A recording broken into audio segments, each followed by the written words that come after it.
Auzubillahiminashaitanirrajim. Bismillahirrahmanirrahim. Amna Noor is here, students. I hope so. You all are fine. Today, the topic that I am going to discuss is oxidation reduction reaction. Students हम लोग chapter number 7 biology discuss कर रहे हैं और उसका second topic क्या है, oxidation reduction reaction. Oxidation बच्चों क्या है, एक ऐसा प्रोसेस जिसमें इलेक्ट्रॉन लॉस होता है, और रिडक्शन एक ऐसा प्रोसेस है जिसमें इलेक्ट्रॉन गेन होता है। ठीक है स्टूडेंट्स, अब हम लोग मूव करते हैं अपने टॉपिक की तरफ कि बच्चों लिविंग ऑर्गेनिज्म की ज़िंदगी में बहुत से ऐसे प्रोसेसेस हैं जिनमें एनर्जी मुसलसल फ़्लो होती रहती है।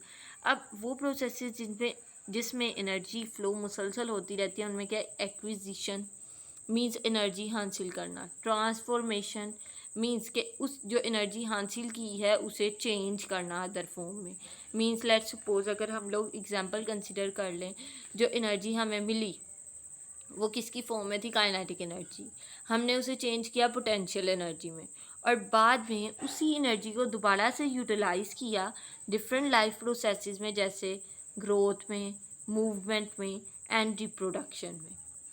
नेक्स्ट मूव करते हैं, हर एक ज़िंदगी के प्रोसेस में बच्चों ऑक्सीडेशन रिडक्शन बहुत ज़्यादा इम्पोर्टेंट है, और वही एनर्जी प्रोवाइड करने का ज़रिया होते हैं ऑक्सीडेशन रिडक्शन रिएक्शन।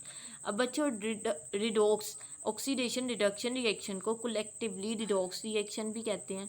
अब रिडॉक्स रिएक्शन में क्या है, इलेक्ट्रॉन का एक्सचेंज इन्वॉल्व है, जिसमें क्या होता है, एटम्स में इलेक्ट्रॉन एक्सचेंज होते हैं। अब बच्चों वो प्रोसेस जिसमें इलेक्ट्रॉन लॉस होता है इसे क्या कहते हैं, ऑक्सीडेशन, और वो प्रोसेस जिसमें इलेक्ट्रॉन हासिल होता है इसे क्या कहते हैं, रिडक्शन। नेक्स्ट मूव करते हैं, electron can be an energy stores. Energy, electron क्या है, एनर्जी का ज़रिया। अब किस तरह से बच्चों, इलेक्ट्रॉन की बेसिकली लोकेशन और जो उनके एटम्स की अरेंजमेंट है वो क्या है कि एनर्जी प्रोवाइड करने का ज़रिया होते हैं। किस तरह से, अब हम लोग एक एग्जांपल कंसीडर करते हैं, कहते हैं कि जब इलेक्ट्रॉन ऑक्सीजन में मौजूद होता है तो ये क्लोज एसोसिएशन और स्टेबल एसोसिएशन बना लेता है ऑक्सीजन एटम के साथ, लेकिन जैसे ही और क्लोज एसोसिएशन बना लेता है और वहाँ पर ये गुड सोर्स ऑफ एनर्जी नहीं होता, लेकिन जैसे ही स्टूडेंट्स उस इलेक्ट्रॉन को हम निकालते हैं ऑक्सीजन से और किसी और एटम के साथ अटैच कर लेते हैं, जैसे किसी हाइड्रोजन या कार्बन एटम के साथ, तो ये वहाँ पर अनस्टेबल एसोसिएशन बनाता है। मींस उसके साथ बेटर वे में एसोसिएशन नहीं बनाता, और हमेशा इसकी कोशिश होती है कि ये वापस ऑक्सीजन के पास चला जाए।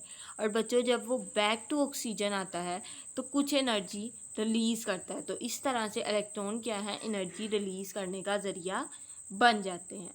अब लिविंग ऑर्गेनिज्म में रिडॉक्स रिएक्शन क्या है, बेसिकली लॉस और gain of hydrogen atom. Hydrogen atom का हासिल होना या हाइड्रोजन एटम का दे देना क्या है, रिडॉक्स रिएक्शन है। और हम जानते हैं हाइड्रोजन एटम के पास क्या है, एक प्रोटॉन होता है और एक इलेक्ट्रॉन होता है, तो हम कह सकते हैं कि जब एक मॉलिक्यूल एक हाइड्रोजन एटम देता है तो इसका मतलब है कि वो एक इलेक्ट्रॉन देता है, और जब इलेक्ट्रॉन देने की बात आई तो मीन्स वो कौन सा प्रोसेस हो गया, ऑक्सीडेशन। और इसी तरह जब एक मॉलिक्यूल एक हाइड्रोजन एटम गेन करता है तो वो असल में एक इलेक्ट्रॉन गेन करता है, तो इलेक्ट्रॉन गेन करने के प्रोसेस को हम क्या कहते हैं, रिडक्शन प्रोसेस। सो स्टूडेंट्स, ये था हमारा ऑक्सीडेशन रिडक्शन रिएक्शन का टॉपिक। नेक्स्ट ये एक एग्जाम्पल है जिसमें उन्होंने कहा है ए है मॉलिक्यूल, इसने क्या किया, इलेक्ट्रॉन लॉस कर दिए। जब इसने इलेक्ट्रॉन लॉस कर दिए तो ये क्या हो गया, ऑक्सीडाइज्ड हो गया।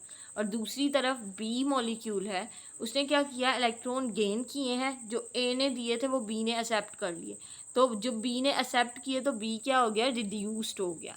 मज़ीद बच्चों एटीपी क्या है, ये एटीपी के टॉपिक में वैसे ब्लॉक था लेकिन यहाँ पर डिस्कस करने वाली हूँ। एटीपी क्या है बच्चों, फर्स्ट डिस्कवर किया कार्ल लोहमैन ने, ठीक है, और इसका was propose to be the main energy transfer molecule in the cell, जो कि सेल के अंदर मेन एनर्जी ट्रांसफ़र मॉलिक्यूल है।